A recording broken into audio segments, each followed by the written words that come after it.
ঝিনাইদহ নৌগঙ্গা নদীর চিত্র।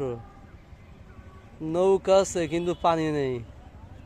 কতটা দুঃখের সাথে আমরা এটা তুলে ধরলাম, কারণ বর্তমান সময়ে অনেকেই দেখলাম ফটোশ্যুট করছে, যে পট তুলছে, তারপরে একটু নদী পরিষ্কার করছে, কিন্তু তারা তো আর জানে না যে এই নদীর মেন যে পানির উৎস চুয়াডাঙ্গার মাথা ভাঙা, সেই প্রবাহ ওখান থেকে 1.5 কিলোমিটার কিন্তু বন্ধ আছে। ওইটা যতদিন না সংযোগ দেবে নবগঙ্গার সঙ্গে, ততদিন কিন্তু এই পানির প্রবাহ কিন্তু হবে না। এ তো বৃষ্টির পানি থাকে, পানি পর আবার শুকিয়ে যায়। দেখেন একটা মহিলা কিন্তু গরুর ঘাস খাওয়াতে নিয়ে যায়, নদীর পানি নেই, এখন ঘাস খাওয়াচ্ছে।